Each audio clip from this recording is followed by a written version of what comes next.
Record. Got it. Great. Hi, everybody. This is Kathy L. Murphy, the Pulpwood Queen. I'm so excited this morning because Carolyn Leavitt and I have this wonderful connection with Algonquin Books. I used to be a book publisher's rep, so we go pretty far back. And she's a former Book of the Year. She has the most amazing body of work. She's running a mighty blaze with Jenna Blum, who unfortunately couldn't be here today, but we've got Carolyn. So take it away, Carolyn. We are so excited. And I wore, you know how you always wear black? I wore black, your New York self, and with touches of red to celebrate you. So here we go. I am so thrilled to be here. I just love you, Kathy, and I love the Pulpwood Queens. I've actually been to 2 of the in-person Pulpwood Queens events, one where I was a clown for a circus theme, and then I think one of the ones where we all had to wear khakis and baseball caps. For Pat Conroy, which I think the Pulpwood Queens is an amazing organization that does so much for readers and writers and everyone, and I just love you. So let me tell you about A Mighty Blaze. So picture this, it's March. Everything has just March 2020. The pandemic has just started and things are shutting down. I was due to fly into Texas to be a keynote speaker for the American Library Association when my publisher called me and said, oh no, it's canceled. Everything is canceled. I hung up the phone and first I cried and I thought, this is terrible. And then being a positive person, I said, no, nothing is canceled. Nothing is canceled. So I had memorized a whole speech complete with hand movements and I videoed it. I videoed it and I sent it to my publisher Algonquin and said, look, this is what they're missing. And to my surprise, Algonquin said, this is really good. We're going to send it to all the libraries. So I started to think about that. I thought, why can't I do this for my friends? So I put up a little notice on Facebook saying, look, I'm starting the Nothing is Canceled virtual book tour. Anyone who has a book coming out, and if your tour has been canceled, or even if you don't have a tour, make me a 3-minute video. You must call out another author and you must mention an indie bookstore and I'll put it up. I thought, oh, I'll get like 10 people, my friends. I got 200 the first day. The second day, I got even more. The second week, I started panicking because I started working like 14-hour days trying to get these videos up. Then the phone rang, and it was the Washington Post. They had heard what I was doing. They said, Caroline, so what are you doing? And I said, I have no idea, except it is snowballing. Then Jenna Plum, who actually has this wonderful, wonderful novel out called Woodrow on the Bench about her dog, who is indeed having surgery, called me up and said, we sort of knew each other. She said, do you need help? And I said, oh my God, please, please help me. Jenna is great with strategy. And she said, okay, we're going to create this company and first thing we need a name. We're going to make little emojis of ourselves and we're going to try to talk to people, see if we can get support. Within a few days, we had the Authors Guild, we had Publishers Weekly, we had Poets and Writers, we had Lit Hub, we had every major independent bookstore. Everybody wanted to be a part of it. And Jenna said, well, let's start interviewing writers. And I said, well, who are we going to get? Everyone wanted to be on. We got Elizabeth Stroud. We got David Duchovny, we got George Saunders, we got everyone. So we began to expand. And the good thing about it was because it was during the pandemic, I had no time to worry about what was going on because Jen and I were working like 15 hours a day to get this ready. We made programs. We have a debut spotlight. We have something called Thoughtful Bro, which is run by the wonderful Mark Cecil, which is sort of an intelligent guy's guide to books. Mighty Mysteries. Authors Love Bookstores, where authors will interview an indie bookstore owner. Authors in Conversation, friends or people who've never met. Poets in Conversation. Friday Frontliners, which are the really big deals. And Blaze baking, where we actually have someone from the Blaze who bakes with cookbook authors. We started out with just Jen and I. We now have 30 people, all passionate volunteers working for us. I have to admit, I pulled back from strategy, and I've let Jenna be the CEO because that's really not my thing. My thing is I just want to talk to people and have a good time. So that is what we are doing. So anybody out there, if you have a book, right now we just have bandwidth for traditionally published. Go to mightyblaze.com, fill out the form, email me, and I will help get you publicity. It's just a wonderful thing, and it's giving back. And I've met so many people, and Kathy's been on a Mighty Blaze too. With the bookstore, Main Street Reads, Sherry Staun's bookstore down in Somerville, South Carolina. Yep, it's incredible. And the thing is that the great thing about the interviews is you learn very personal, intimate details about people. For example, Elizabeth Strout hates to see herself on Zoom. So we had an audio book cast for her where, she could block out her image. She's, who knew that Lauren Groff was hilariously funny. That was like one of the best interviews ever. And I was determined to find my heroes, and I really wanted to get John Irving on. And I figured it's never going to happen. And I called his publicist, and his publicist said, well, he doesn't do this thing. And then I remembered that many years ago, John Irving had said this quote that I loved, which was, when you're writing, if you don't feel like you're at the edge of humiliating yourself or losing control of the whole thing, then what you're probably doing isn't very vital. You should always feel like you're writing over your head, that you don't have the authority to write what you want to write. That's what it is. And I had written him, I tracked him down. I tracked down his agent. I tracked him down, and I wrote him a letter just saying how much I loved that quote. And to my surprise, I didn't ask him for anything, no blurb, no anything. And to my absolute surprise, I got a handwritten letter back from him, a 2-page letter. And he said, Caroline, I got your letter, and I had to read it twice because I kept looking for the ask, and you weren't asking me for anything. And because you weren't asking me for anything, I decided to answer. So I had that. So I figured, I wonder if he knows who I am, so I can ask him. So I asked him again. I got to his assistant, and his assistant took one day, and then he said, okay, John will do it, but John wants to see all the questions in advance. I said, absolutely, you can absolutely do that. So I made up all the questions, and John Irving came on, and he was spectacular. He was so generous, so kind, so amazing. And anyone who wants, you can watch it. If you go to our YouTube station, Mighty Blaze, you can just see, I'm just basically sitting there radiating joy, and he's talking, and it's just a wonderful experience. The other funny thing that happened is when we managed to get David Duchovny also. And the only reason we managed to get him is because I had reviewed one of his books for the Boston Globe years ago. And again, he was hilariously funny, kind. And I didn't notice until after the interview that he had his pants on the bed behind him. So all of us at Mighty Blaze were wondering, well, was he wearing his pants during the interview? So I don't know.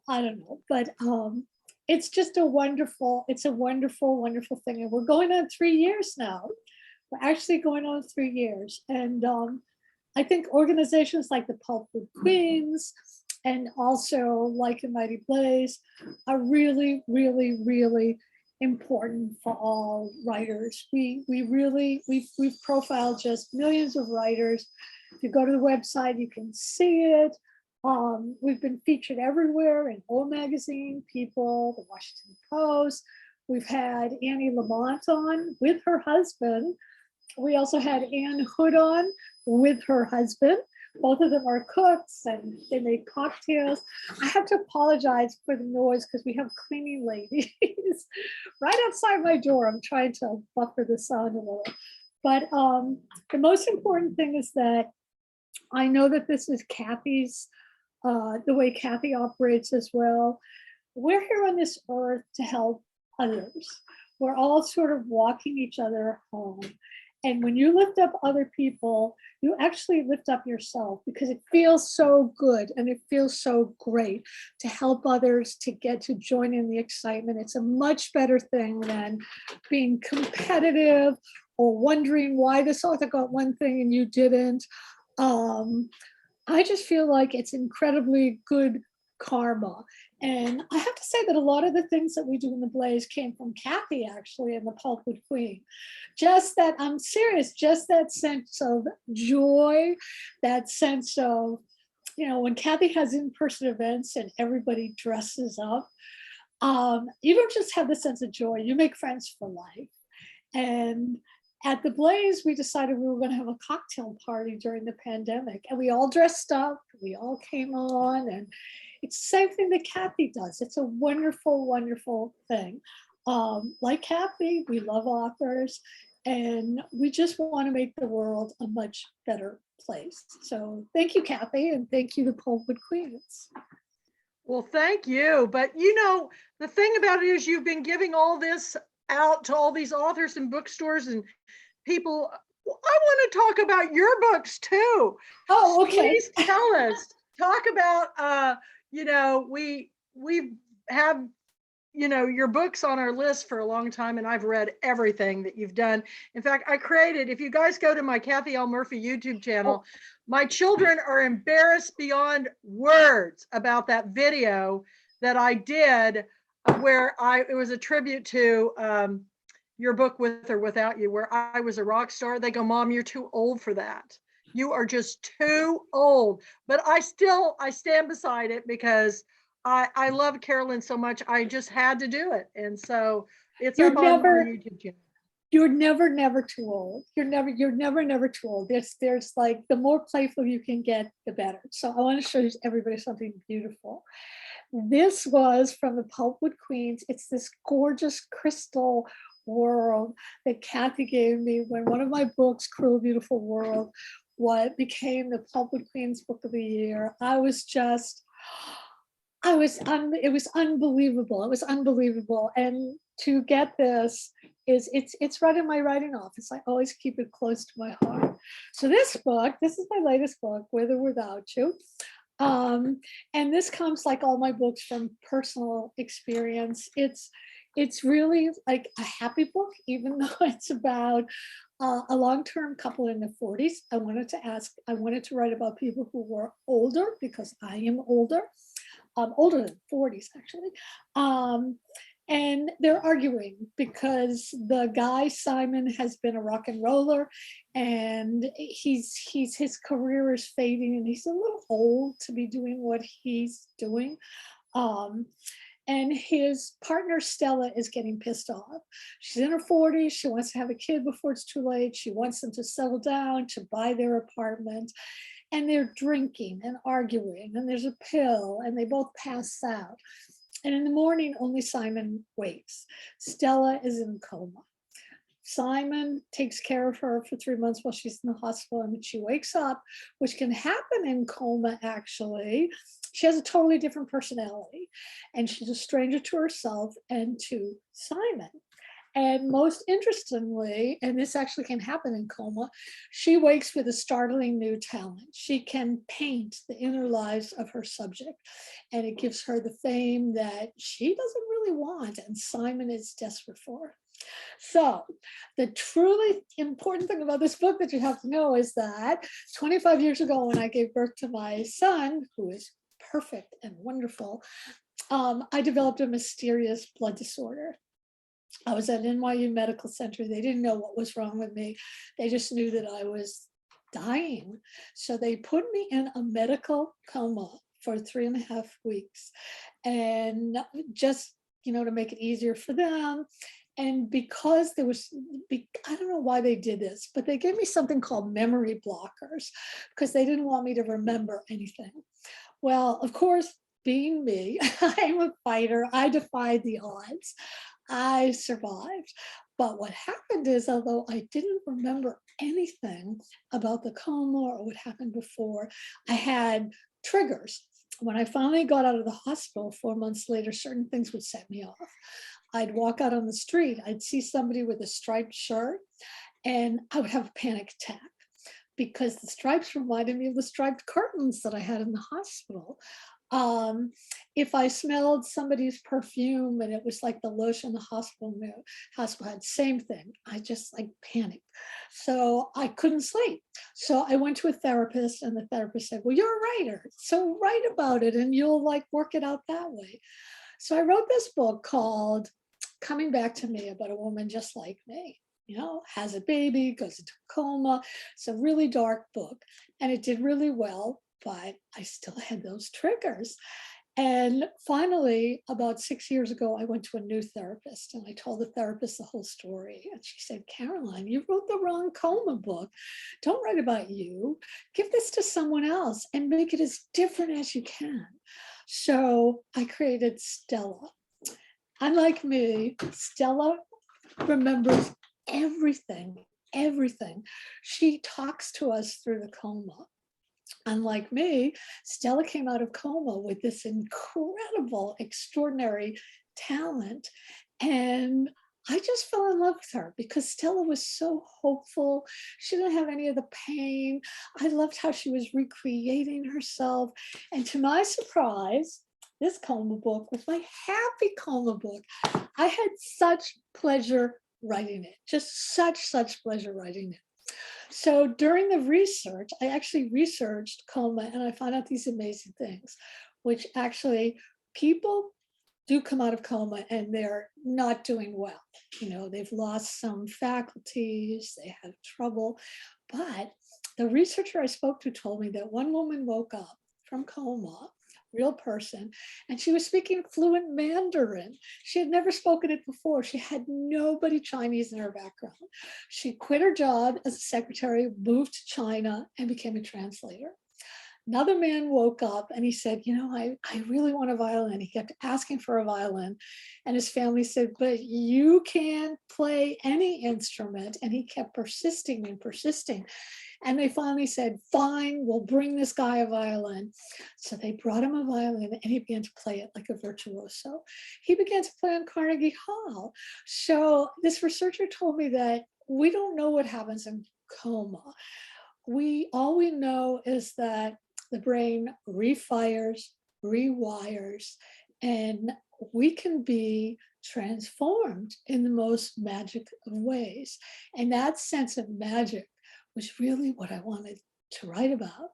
And, in fact, the last sentence of the book, which is my favorite sentence of all time, is listen, because any moment something magical can happen.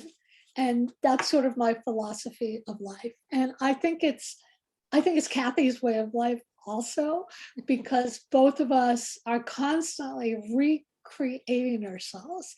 We're like, the unsinkable Molly Brown. And then you can knock us down, but we get up and we persevere. And we try to help others persevere too. So that is my last book. I just actually turned in, wait, I'll show you. Hold on. This is my new book. It's actually much bigger than this because I it's on double-sided. It says on it, Days of Wonder, draft 9 million, which is exactly right. I sold the book.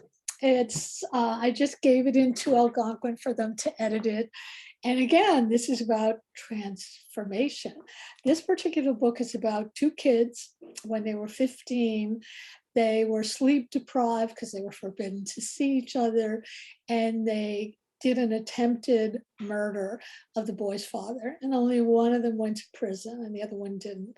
And it follows their lives when they are adults. Like, how do you transform yourself if you don't really remember the night of something that happened?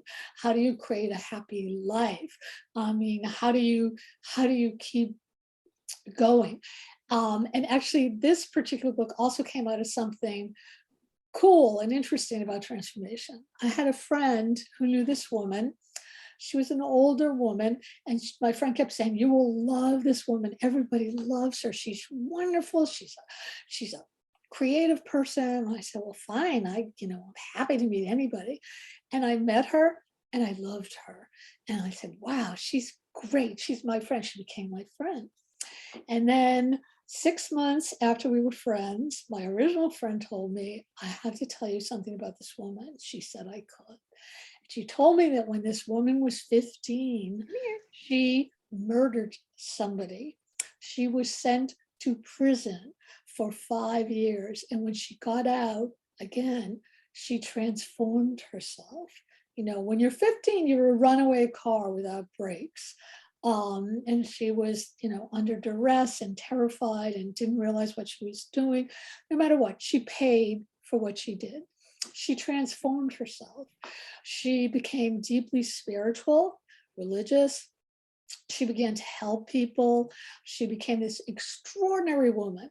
And then when she was in her 40s, somebody outed her, and her life just fell apart again. Events for her were canceled. Nobody wanted to talk to her. And her whole feeling was, when do I get to be forgiven? I wanted to write that story. And my friend said, "Well, you have to promise me that you're going to change it. You cannot write her story, and you can never mention her name in any sort of publicity, because though she would say, 'Yes, you can do this,' there's no reason to hurt her." So I worked for months on a synopsis where I changed this woman's story considerably, so no one would ever know that it was her. And don't ask me, because I'll never tell you her name. And I sent it to my friend and said, "Is this different enough?" And she said, "Yes." And so this is it. It's called Days of Wonder. Because wonder is like, that's how I try to live my life, where we just feel this sense of wonder. And I have no idea when it's coming out. It's got to be edited, but probably like in a year or so. Congratulations. So I just, if anybody has any questions at all, I would be thrilled to answer them. I'm happy to talk about anything you want me to talk about. I'm just so happy to be here with Kathy. Well, I've opened it up to gallery view. And so Okay, Kathy Ramsberger yes. has a question. I'm trying to find her. There she is. Yeah. Oh, yeah. Yeah. You're trying to find, I'm sorry, who are you trying to Here find? I am. I'm Kathy Ramsberger, Carolyn, Hi. and I'm the author of The Shores of Our Souls and the upcoming sequel, A Thousand Flying Things. Congratulations. And I heard you on the last book talk that Kathy gave with you, and you said something that totally transformed my writing, and that's what I needed to tell you. And it was about what you had been told about writing the story that didn't happen. I am doing that. I'm writing a time travel book right now in secret. Nobody knows, but now you all do. And that's exactly what I'm doing. And I had to thank you, because I think we as authors in particular don't know how much we transform people's lives and how much we transform people's writing. And I'll always remember you for that. Thank you. You're making me cry a little. I'm so happy. This is what I live for. And I think, yeah, writing actually, it starts out when you write something, and if it transforms you personally, it's going to transform other people.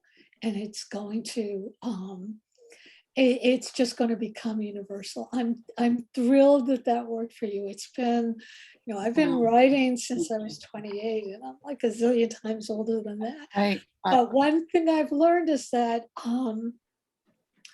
if you don't pay attention to the market, if you don't see like what's selling or what isn't selling, if you just write the story that you need to write for you, the thing that's haunting you, that's where it becomes universal, because there's always people out there who are going to say to you, Oh, me too, me too. I felt that way, but I was never able to express it. So I cannot wait for your next book to come out. I love time travel books. And From please, your like, mouth to the universe. Thank you so much. thank you so much. That's And just thank you for your books. And thank you for everything. thank you so much. That makes me feel so good. You know, I grew up as the black sheep of my family, and you know, when I hear things like that, it just, I'm just sitting here radiating. Me too, Carolyn. Me too. Marilyn Simon Rothstein has raised her hand. Oh, Hi, yes, please. Carolyn. Hi. Two things. One is I've read every one of your books and everyone else has to. I love your books. The other thing is, I don't know if you remember this, but you and I and Fiona Davis spoke on Long Island. And Yes. we went home on the train together, and I was totally new to this. And I was such a pain. I must have asked you a million questions, and you were a saint. So thank you. And you gave me such good advice, and I appreciate it. And I love the Mighty Blaze.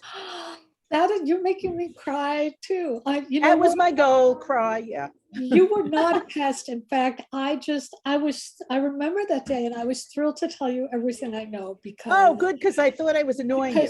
No. Because you know what? Publishing is really hard. And there is a certain subset of writers who don't want to share what they know, because they believe that there's scarcity in the world, and actually there isn't. There's more than enough for everyone. So I had to learn the hard way. How do I publicize? Like, how do I get known? Like, what should I do? And my feeling is, again, it's karma. I'm happy to tell anybody everything that I've learned, because there's no such thing as scarcity. In fact, the more you give, the more you get. So you know what? Anytime you have questions, or anybody else does, ask me.